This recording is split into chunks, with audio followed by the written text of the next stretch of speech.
नमस्सर्वेभ्यः। रघुवंशस्य 12 सर्गस्य अद्य 19 पाठः।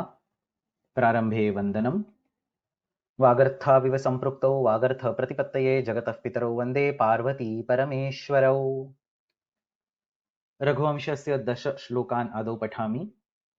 तेनोत्तीर्य पथालङ्कां रोधयामास पिङ्गलैः। द्वितीयं हेमप्राकारं कुर्वद्भिरिव वानरैः। रणः प्रववृते तत्र भीमः प्लवगरक्षसाम्। दिग्विजृम्भितकाकुत्स्थ पौलस्त्य जयघोषणः। पादपाविद्धपरिघः शिलानिष्पिष्टमुद्गरः। अतिशस्त्रनखन्यासः शैलरुग्णमतङ्गजः। अथ रामशिरश्छेददर्शनोद्भ्रान्तचेतनाम्। सीतां मायेति शंसन्ति त्रिजटा समजीवयत्। कामं जीवति मे नाथ इति सा विजहौ शुचम्। प्राङ्मत्वा सत्यमस्यान्तं जीवितास्मीति लज्जिता। गरुडापातविश्लिष्ट मेघनादास्त्रबन्धनः। दाशरथ्योः क्षणक्लेशः स्वप्नवृत्त इवाभवत्। ततो बिभेद पौलस्त्यः शक्त्या वक्षसि लक्ष्मणम्। रामस्त्वनाहतोऽप्यासीद्विदीर्णहृदयश्च। समारुतिसमानीत महौषधि हतव्यथः। लङ्कास्त्रीणां पुनश्चक्रे विलापाचार्यकं शरैः। सनादं मेघनादस्य धनुश्चेन्द्रायुधप्रभम्। मेघस्येव शरत्कालो न किञ्चित् पर्यशेषयत्। कुम्भकर्णः कपीन्द्रेण तुल्यावस्थः स्वसुहृतः। रुरोध रामं शृङ्गीव टङ्कच्छिन्नमनःशिलः। रामः वानरसैन्यैः सह लङ्कां प्राविशत् इति पर्यन्तः विषयः अस्माभिः पूर्वस्मिन् वर्गे अधीतः अस्ति। अद्य अग्रे सरामः।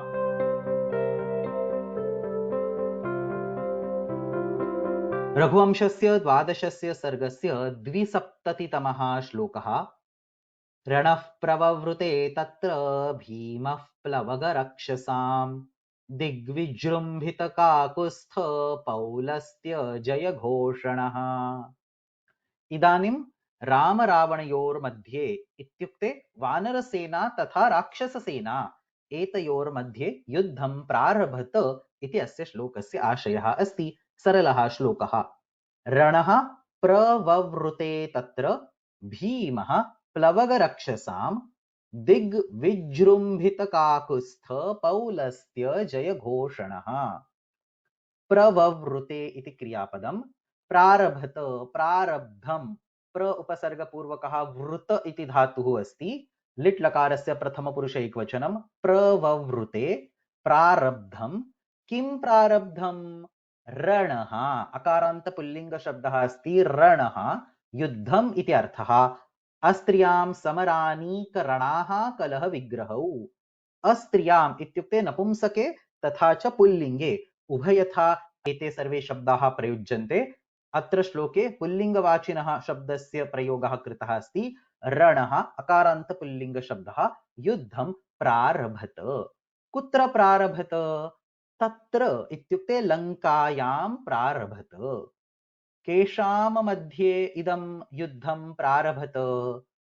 प्लवगरक्षसाम्। प्लवग इत्युक्ते वानराः। रक्षस् सकारान्त नपुंसकलिङ्ग शब्दः। रक्षः रक्षसि रक्षांसि राक्षसाः इति अर्थः। प्लवगाः च रक्षांसि च।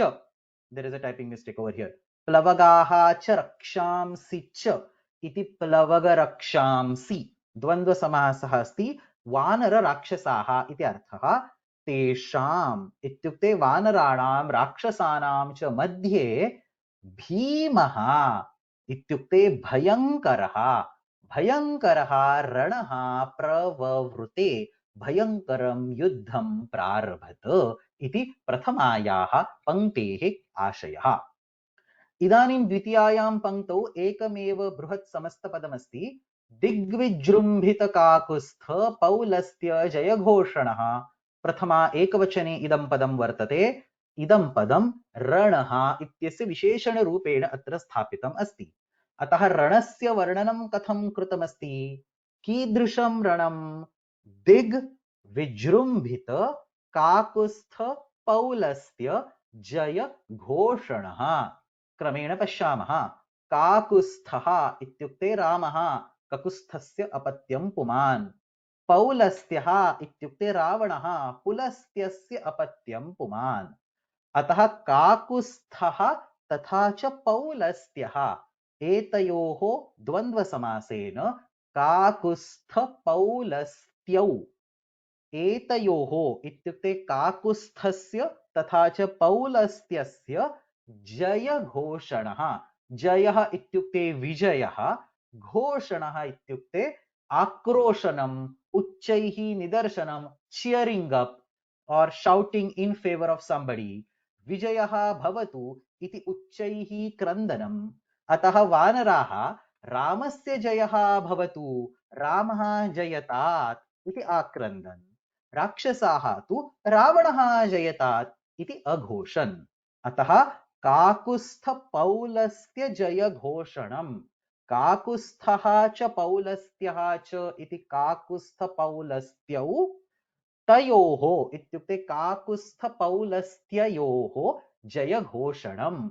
आदौ द्वन्द्वसमासः अस्ति, अनन्तरं षष्ठीतत्पुरुषः अस्ति। काकुत्स्थपौलस्त्य जयघोषणम्। And how is this jayaghoषणम्, the cheering up described? Dig vijrumbhita। दिक् इत्युक्ते दिशा। एतासु सर्वासु दिक्षु दिशासु विजृम्भितम् इत्युक्ते व्याप्तं, प्रसारितं, प्रसृतम्। अतः उच्चैः सर्वैः वानरैः राक्षसैः च आक्रोशः कृतः।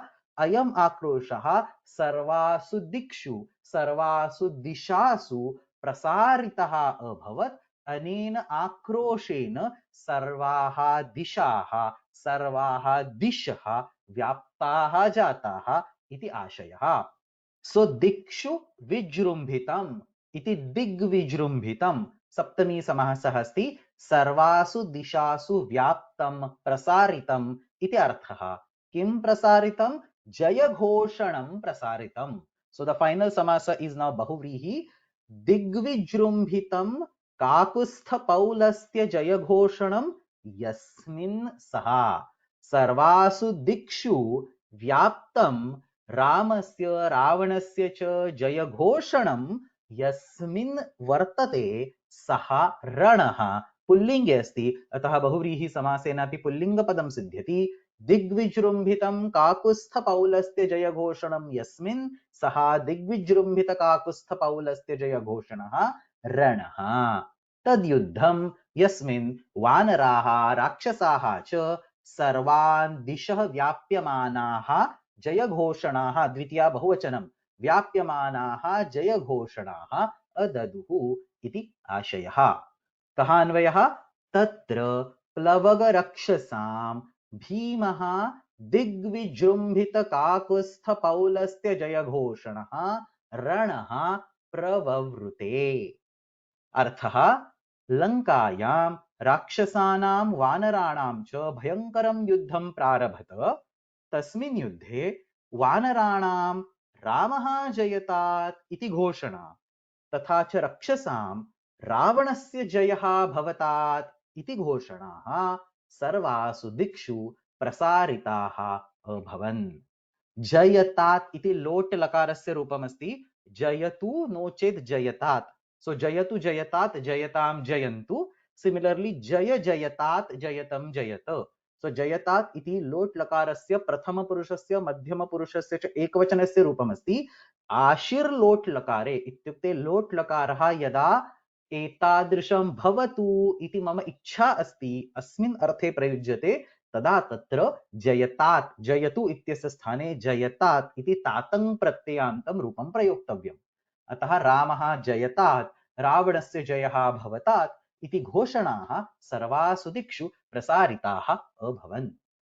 पुस्तके दत्तः अर्थः लङ्कायां वानराणां रक्षसां च भयङ्करं युद्धं प्रवृत्तं तत्र उभाभ्याम् अपि बलाभ्यां तन्नायकयोः रामरावणयोः जयशब्दः असकृत् वारं वारम् उद्घोषितः इति आशयः।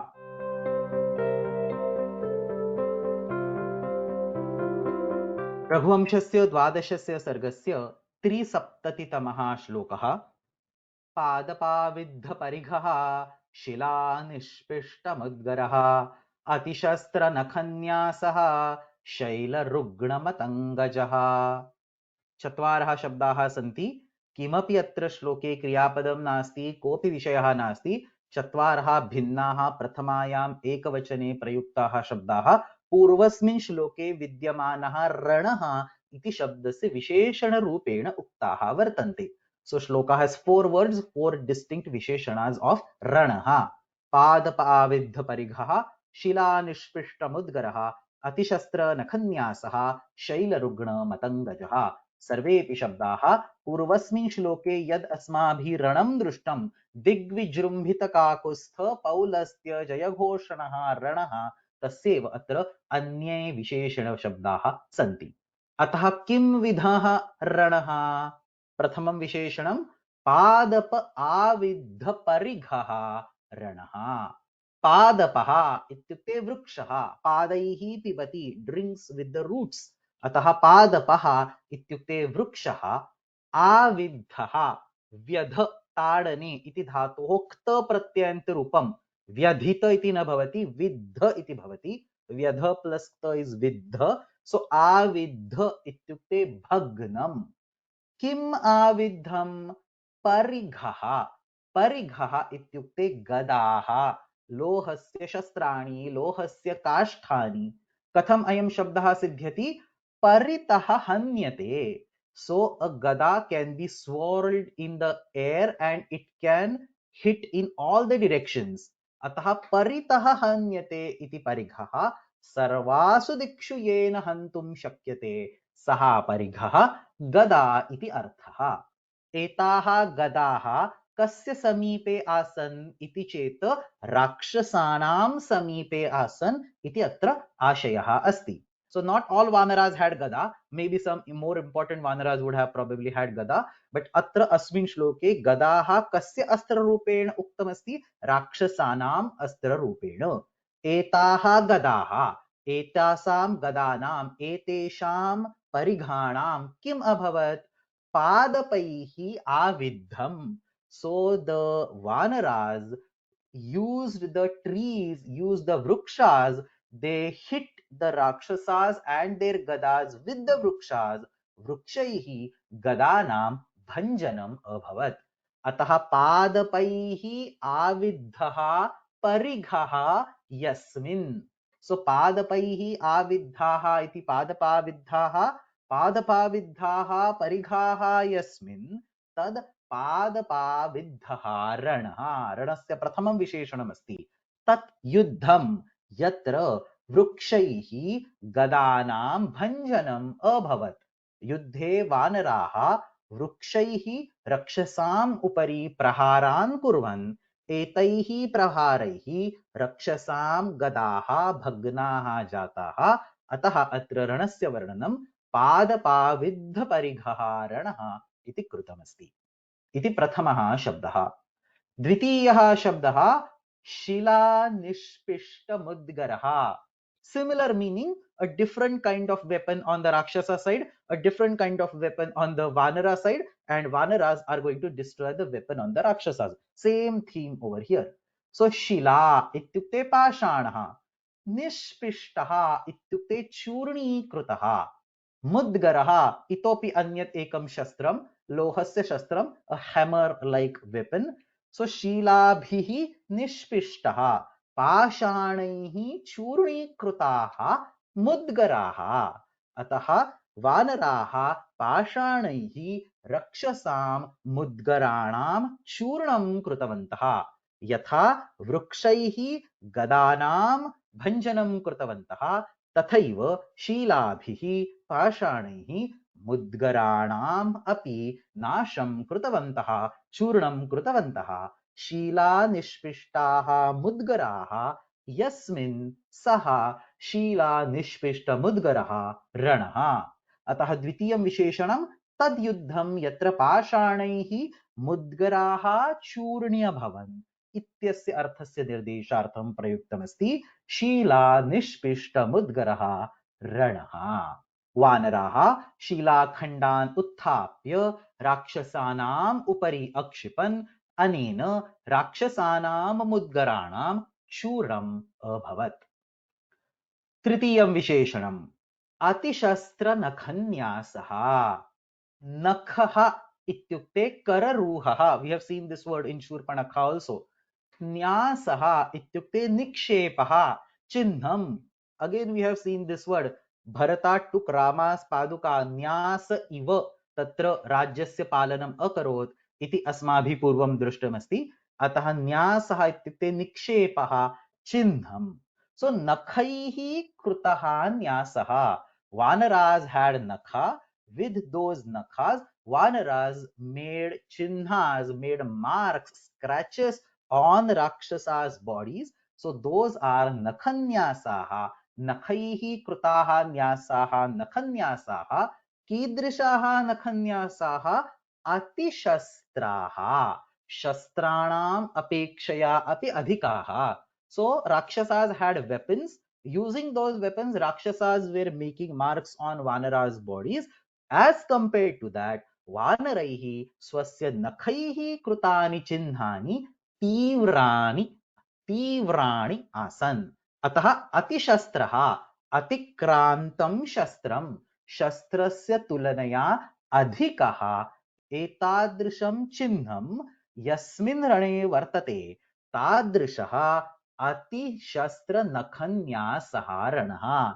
अतिशस्त्रः नखन्यासः यस्मिन् सः तद्युद्धं यस्मिन् नखैः कृतानि चिह्नानि शस्त्रस्य चिह्नानाम् अपेक्षया घोराणि आसन् इति अत्र आशयः. वानराः स्वस्य नखैः एव रक्षांसि व्यदारयन् तेषां नखैः कृतानि चिह्नानि रक्षोभिः वानरेषु कृतानां चिह्नानाम् अपेक्षया तीव्राणि आसन् इति अर्थं वक्तुम् अतिशस्त्रनखन्यासः इति तृतीयः शब्दः अत्र प्रयुक्तः अस्ति. अन्ते चतुर्थः शब्दः पुनः किं विधः रणः? शैलरुग्णमतङ्गजः. शैलः इत्युक्ते पर्वतः, परन्तु अस्मिन् सन्दर्भे महापाषाणखण्डः, because the description will involve that the shailas, the parvatas was lifted by vanaras. Now technically speaking, huge parvatas cannot be lifted by vanaras, or so we assume here. अतः अस्मिन् सन्दर्भे महापाषाणखण्डः. No chet, you can continue using the meaning as parvata and say vanaras had exceptionally high power and they were able to lift parvatas. Whatever meaning fits over here. So shailaha ityukte parvataha, नो चेत् महापाषाणखण्डः इति अर्थः. शैलैः रुग्णः. रुग्णः इत्युक्ते सामान्यरूपेण रोगान्वितः, रोगग्रस्तः इति अर्थः अस्ति. अत्र भग्नः, यत्र व्रणाः जाताः, एतादृशः अर्थः. अतः शैलैः रुग्णः, पर्वतप्रहारैः भग्नः जातः. कः भग्नः जातः? मतङ्गजः. मतङ्गजः इत्युक्ते हस्ती, गजः. मतङ्गजो गजो नाग कुञ्जरो वार्णक्करी इति अमरकोशे उच्यते. अतः तस्मिन् रणे वानरैः ये पर्वताः नो चेत् ये पाषाणखण्डाः क्षिप्ताः, तैः पाषाणखण्डैः तेषाम् आघातेन तस्मिन् रणे विद्यमानाः गजाः रुग्णाः अभवन्. So the elephants got damaged, elephants got bruises on the skin, ते भग्नाः जाताः इति आशयः. एतादृशाः मतङ्गजाः इत्युक्ते शैलरुग्णाः मतङ्गजाः यस्मिन् सः पुनरेकवारं शैलरुग्णमतङ्गजः रणः वानरैः क्षिप्तैः महापाषाणखण्डैः नो चेत् पर्वतैः राक्षससेनायाः गजानां घातः अभवत् इति अत्र आशयः। तदर्थं कालिदासेन शैलरुग्णमतङ्गजः इति शब्दः प्रयुक्तः अस्ति। अनेन प्रकारेण एते सर्वेपि शब्दाः रणः इत्यस्य विशेषणरूपेण प्रयुज्यन्ते। पादपाविद्धपरिघः, शिलानिष्पिष्टमुद्गरः, अतिशस्त्रनखन्यासः, शैलरुग्णमतङ्गजः, अयमेव अन्वयः अस्ति। अन्ते रणः इति अध्याहारः क्रियते। So before I move, there is one small point I want to mention. अत्र वानरसेनायाः पक्षतः भिन्नैः भिन्नैः प्रकारैः राक्षससेनायाः नाशः जातः. So in all these four words, all that we are saying is the Vanara Sena destroyed the Rakshasa Sena in one way or the other. Now this is what our interpretation is. पादपाविद्ध परिघः इति केवलं शब्दं दृष्ट्वा विरुद्धः अर्थः अपि वक्तुं शक्यते।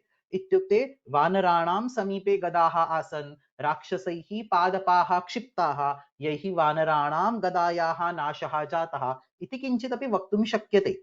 अनेनैव प्रकारेण राक्षसाणां समीपे नखाः आसन्. So Rakshasas will obviously have more nakhas, and therefore whatever small shastras Vanaras had, as compared to that, the marks made by the Rakshasas nakhas were more powerful, more severe. इति विरुद्धरूपेण अर्थः अपि कर्तुं शक्यते।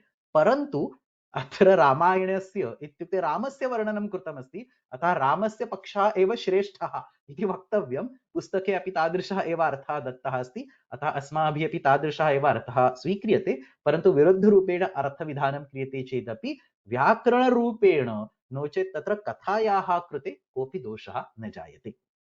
अर्थं पश्यामः। वानराणां राक्षसानां च मध्ये अतिभीषणं युद्धम् अभवत्, यत्र वृक्षप्रहारैः रक्षसां गदाः अभञ्जन्, पाषाणैः रक्षसां मुद्गराः चूर्णीबभूवुः, वानराणां नखैः शस्त्राणामपेक्षयापि तीव्राणि चिह्नानि अजायन्त, तथा च पर्वतैः रक्षसां गजाः अहन्यन्त।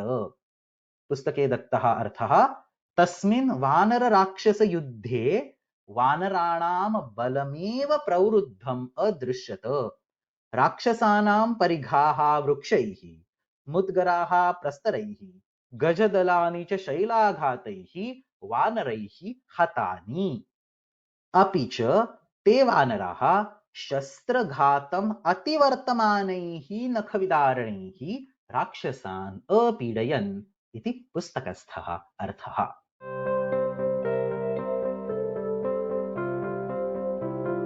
रघुवंशस्य 12 सर्गस्य चतुस्सप्ततितमः श्लोकः।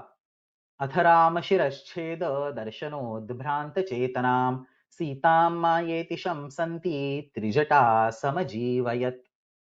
इदानीं रावणेन एका क्लुप्तिः कृता। रावणेन रामः मृतः जातः इति दृश्यं सीतायै दर्शितं।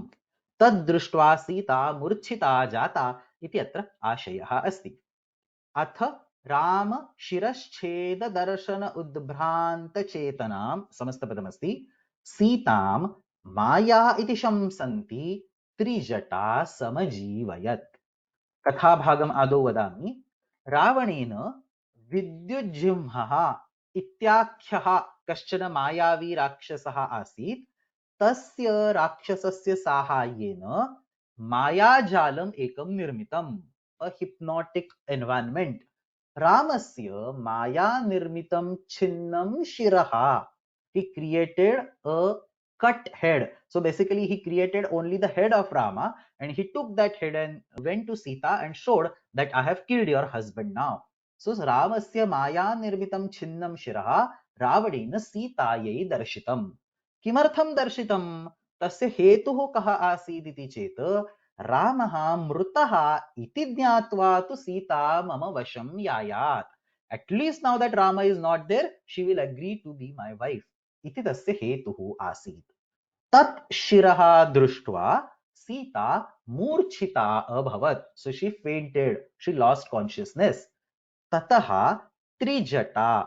So some literatures say this is Vibhishana's daughter, some other literatures say this is Vibhishana's wife, whosoever, but somebody who is good. So Trijata ityakhya rakshasi सीताम् इदं सर्वं माया निर्मितमस्ति, रामस्य शिरश्छेदः नैव अभवत् इति उक्त्वा अजीवयत. So she woke her up and she gave dhira to Sita, saying that all this is only maya jala. Iti atra asmin shloke varnanam krutam asti. पश्यामः. समजीवयत इति क्रियापदम्. प्राणान् अरक्षत, प्राणानां रक्षणं कृतवती इति अर्थः. जीव प्राणधारणे. So संजीवन और संजीवनी, the word comes from सम plus जीव इत्येव. सम उपसर्गपूर्वकः जीव इति धातुः, तस्य अत्र णिच् प्रत्ययान्तस्य लङ् लकारस्य प्रथमपुरुषैकवचनम्. So Trijata made Sita come back to life. So समजीवयत. जीवति इत्युक्ते प्राणं धारयति, जीवयति इत्युक्ते प्राणधारणं कर्तुं प्रेरयति, प्राणान् रक्षति इति अर्थः. अतः निजन्तस्य प्रयोगः कृतः अस्ति. का समजीवयत? त्रिजटा समजीवयत. एका राक्षसी आसीत्.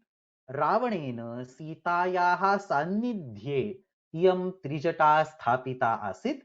तत्र व्युत्पत्तिः दातुं शक्यते, तिस्रः जटाः यस्याः सा, परन्तु सः सन्दर्भः नावश्यकः. यथा मया पूर्वम् उक्तं, विभीषणस्य भार्या नो चेत् विभीषणस्य पुत्री सा अपि रामभक्ता आसीत्, रामस्य भक्तिं करोति स्म. अतः सा सीतां युक्तं किमस्ति तद् उक्त्वा समजीवयत्. अतः त्रिजटा कां समजीवयत्?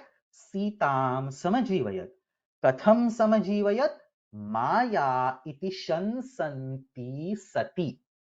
इदं सर्वं माया निर्मितमस्ति इति कथयन्ति, आश्वसन्ति. शंस स्तुतौ इत्युक्ते वर्णनं करोति, स्पष्टं वदति इति आशयः.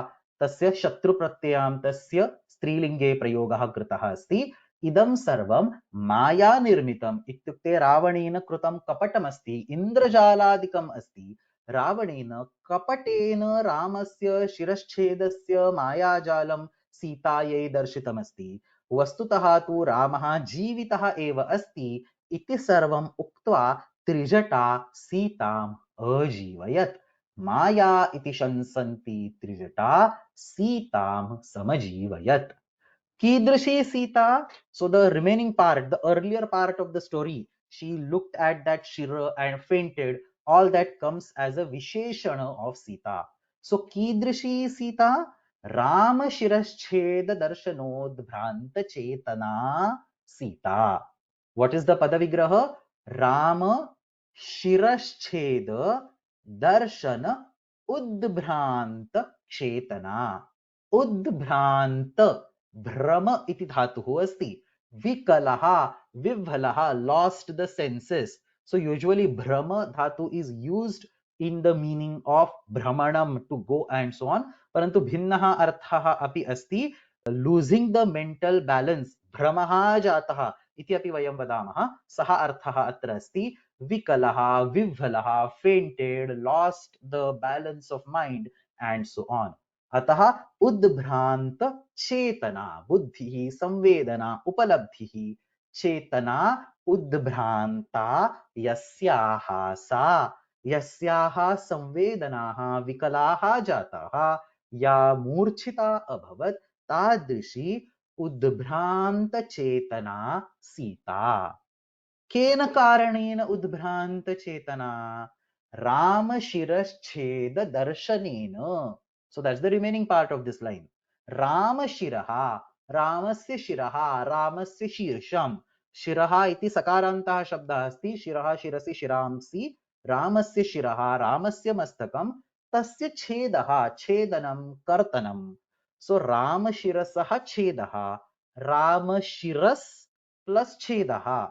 So sa becomes rutva, visarga, then satva, shutva. All the prakriya happens. Finally, sha is generated. Rama shirashchedaha. Tasya Rama shirashchedasya darshanam. Tena Rama shirashcheda darshanena udbhranta chetana. Sa Rama shirashchedodbhranta chetana. Ramasya mastakam kruttam. इति माया निर्मितं दृश्यं दृष्ट्वा यस्याः संवेदनाः विकलाः जाताः आसन् तादृशी सीता मूर्छिता जाता आसीत् तां त्रिजटा समजीवयत् इति अत्र अर्थः अस्ति। अथ त्रिजटा रामशिरश्छेददर्शनोद्भ्रान्तचेतनां सीतां माया इति शंसन्ति समजीवयत्। रामस्य शीर्षं छिन्नं जातम् इति दृष्ट्वा विकलावस्थां प्राप्तवतीं सीताम् इदं सर्वं रावणस्य मायाजालमस्ति न किञ्चिदपि सत्यम् इति त्रिजटा आश्वासयत्। रावणः विद्युज्जिह्वाख्यं राक्षसं प्रयुज्य मायानिर्मितं रामस्य छिन्नं शिरः प्रदर्श सीतां भ्रान्तचित्ताम् अकरोत्। तेन सीतायाः हृदये परिवर्तनं भवेत् इति तस्य हृदयम्। परन्तु तदा त्रिजटा नाम सा राक्षसी तत्सर्वं मायाकल्पितम् इति प्रबोध्य सीताम् आश्वासयामास इति पुस्तके दत्तः अर्थः अस्ति।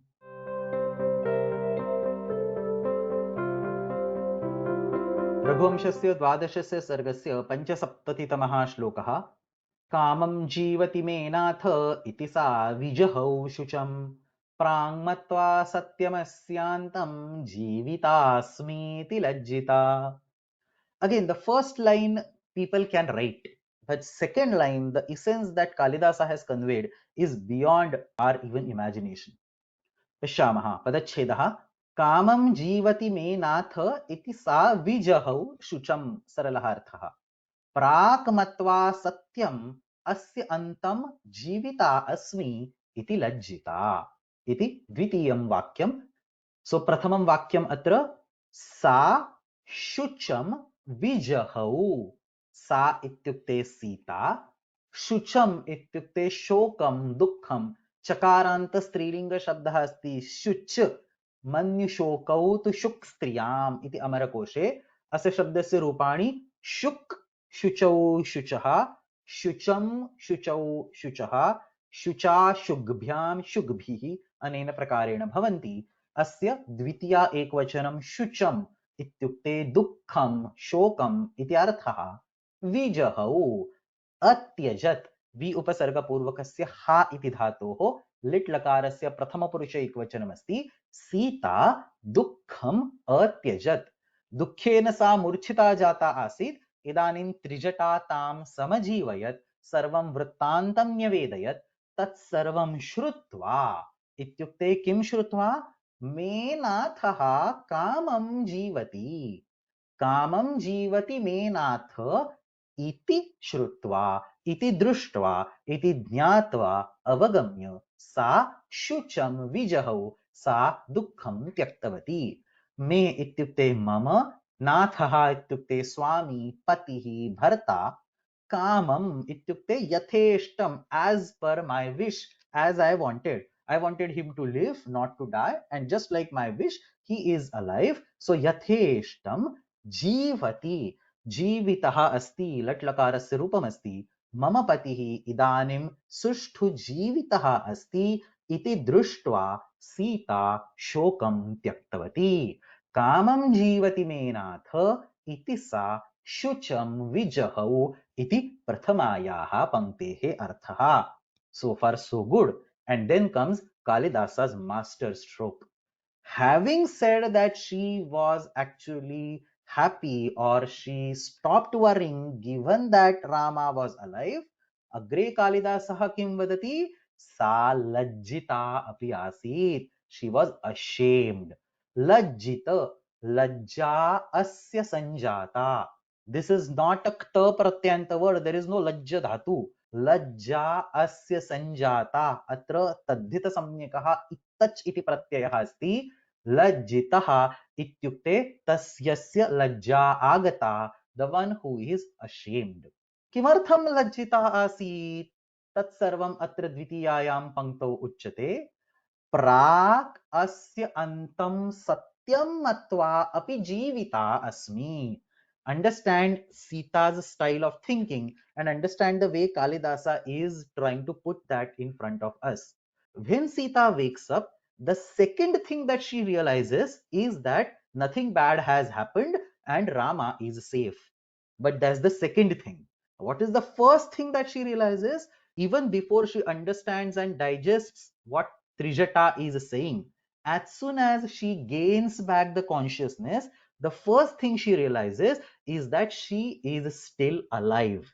So she still doesn't know or hasn't digested the reality from Trijata. First thing that she comes to senses is she is alive. And then she thinks, oh, my husband is dead and I am still alive. What a pity. Therefore, sa lajjita asit. Prak ityukte adau prarambhe trijata bodhanat purvam asya ityukte asya patyuhu asya swamina antam mrutyum satyam matva vastavikam matva मृत्युः अवश्यम अभवत् इति यदा मम चिंतनम आसीत् तस्मिन् समये अपि अहम जीविता एव अस्मि पतिनाशं श्रुत्वा अपि अहम पूर्वं नैव मृता अभवम् इति कारणेन सा लज्जिता जाता आदौ यदा रामस्य शिरश्छेदः जातः इति दृष्टं तदा पतिः मृतः इति अवगच्छन्ती अपि अहं जीविता एव इदानीं तिष्ठामि मम मृत्युः न जातः कः अस्य अर्थः प्रायेण पतिविषये मम मनसि तादृशी तीव्रा भक्तिः न वर्तते so I can imagine at some corner of my mind I can imagine an existence without Rama. Because if it is not possible for me to imagine an existence without Rama, as soon as Rama is dead, I should be dead the next moment. But that's not happening. I am still alive. So I can, at least at some corner of my mind, imagine an existence without Rama. Iti chintayitva sa lajjita abhavat. What a beautiful description given by Kalidasa. मे नाथः कामं जीवति इति मत्वा सा शुचं विजहौ प्राक् अस्य अन्तं सत्यं मत्वा जीविता अस्मि इति लज्जिता अपि सा तस्मिन् समये अभवत् इति शेषः अर्थः मम पतिः इदानीं जीवितः अस्ति इति ज्ञात्वा सीता दुःखं तत्याज्य परन्तु आदौ पत्युः नाशे श्रुते अपि अहं स्वस्य प्राणान् न अत्यजम् इति अवगम्य सा लज्जिता अपि अभूत् पुस्तके दत्तः अर्थः त्रिजटया बोधिता सीता दिष्ट्या by God's grace great fortune मे नाथः जीवति इति तुष्टा न अशुचत् तथापि पूर्वं भर्तृनाशं मन्यमाना प्राणधारणं कृतवती किल इति लज्जिता अभूत् दुःखात् दुःखतरं what is worse in a worse situation दुःखात् दुःखतरम् इदं यत् भर्तृनाशं ज्ञात्वा अपि पुनः जीवितधारणम् इति पुस्तकस्थः अर्थः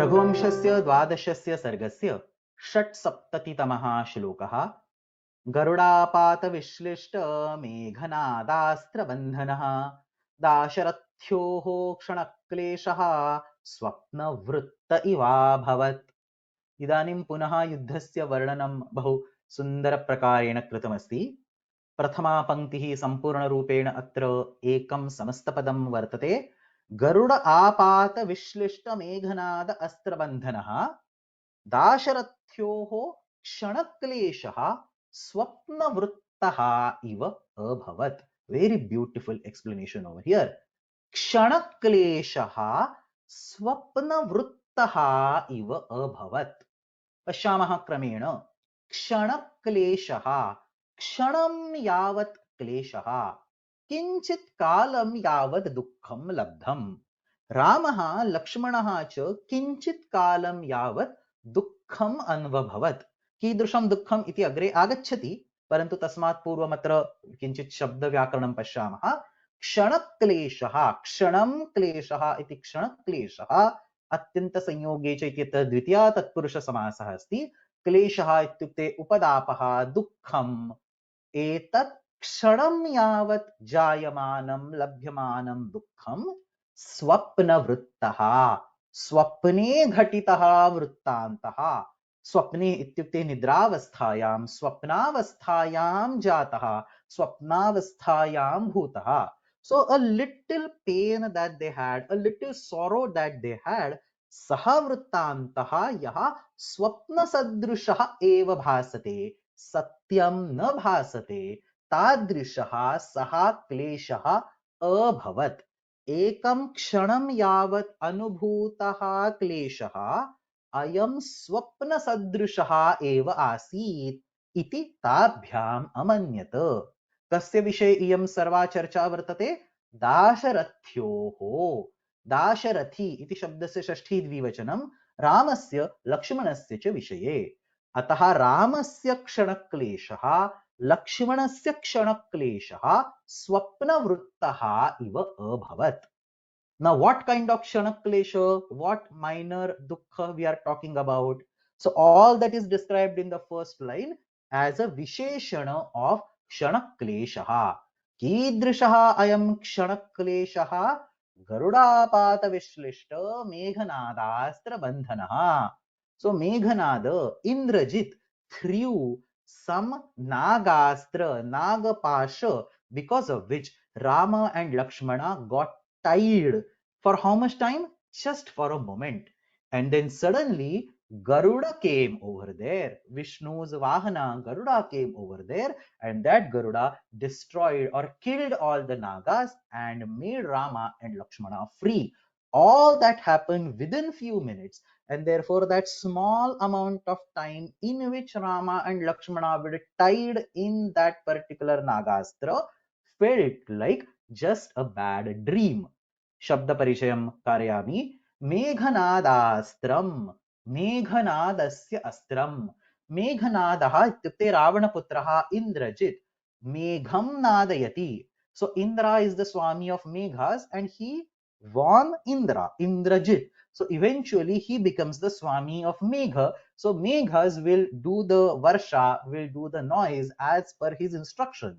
Therefore Megham nadayati iti Meghanadaha.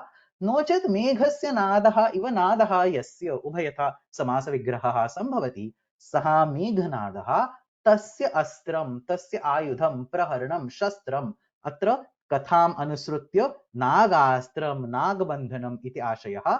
अस्य मेघनादस्य अस्त्रं, तस्य अस्त्रस्य बन्धनं, नोचेत् अस्त्रेण कृतं बन्धनं, तत् मेघनादास्त्रबन्धनं.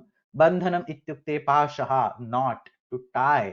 इंद्रजिताक्षिप्तेन नागास्त्रेण रामलक्ष्मणौ बन्धनयुक्तौ अभवताम् इति उत्तरार्धस्य आशयः मेघनादास्त्रबन्धनः इति.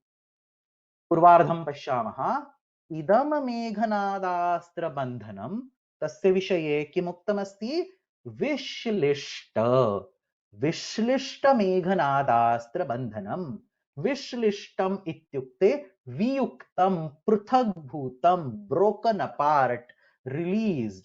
अतः इदं बन्धनं विश्लिष्टं जातं. मेघनादेन कृतम् इदं सर्पास्त्रबन्धनं, नागास्त्रबन्धनं छिन्नं जातम् आसीत्. विश्लिष्टं च इदं मेघनादास्त्रबन्धनं, तादृशं विश्लिष्टमेघनादास्त्रबन्धनं. सो मेघनादास्त्रबन्धनं विश्लिष्टम् आसीत्. केन तद् विश्लिष्टं कृतं? गरुडस्य आपातेन. गरुडः विष्णोः वाहनं, नागस्य भक्षकः. आपातः सडन् लैंडिंग, अतार्किकागमनं, something that is not expected. सहसा इति संस्कृते उच्यते. सहसा आगमनम्, अतार्किकागमनम्. आपत्यते इति आपातः. गरुडस्य आपातः, गरुडस्य तत्क्षणे जातम् आगमनं. तेन आगमनेन इत्युक्ते गरुडस्य आपातेन विश्लिष्टमेघनादास्त्रबन्धनं यस्मिन्. सो गरुडापातेन विश्लिष्टमेघनादास्त्रबन्धनं यस्मिन् सः गरुडापात विश्लिष्टमेघनादास्त्रबन्धनः क्लेशः. So this is also Kalidasa's pratibha. In general, if I give you a samasa like this, Garudapatena Vishlishta Meghanadastra Bandhanam Yasmin, typical thing that comes to mind is Yuddham. Tad Yuddham Yasmin Garudasya Akramanena Meghanadena Krutam Bandhanam Muktam Abhavat Nashtam Abhavat iti Ashayah. Tat Yuddham नो चेत् सः कालः इति किञ्चित् मनसि आगच्छति, परन्तु एतत् सर्वं क्लेशस्य विशेषणरूपेण कालिदासेन प्रयुक्तम् अस्ति।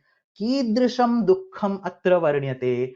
तद् दुःखं यत्र गरुडस्य सहसा आगमनेन इन्द्रजिता कृतं नागास्त्रस्य बन्धनं विच्छिन्नं जातम्। तत्क्षणमात्रं दुःखं यस्मिन् गरुडस्य आगमनेन इन्द्रजिता रामलक्ष्मणयोः उपरि क्षिप्तं नागास्त्रं विनष्टं जातं। सः क्लेशः स्वप्नवत् एव अभासत इत्युक्ते तयोः इत्युक्ते रामलक्ष्मणयोः तेन अस्त्रेण अतिपीडा नैव अभवत्। It was just like a bad dream इति आशयः। अन्वयं पश्यामः। गरुडापात विश्लिष्ट मेघनादास्त्र बन्धनः क्षणक्लेशः दाशरथ्योः स्वप्नवृत्तः इव अभवत्।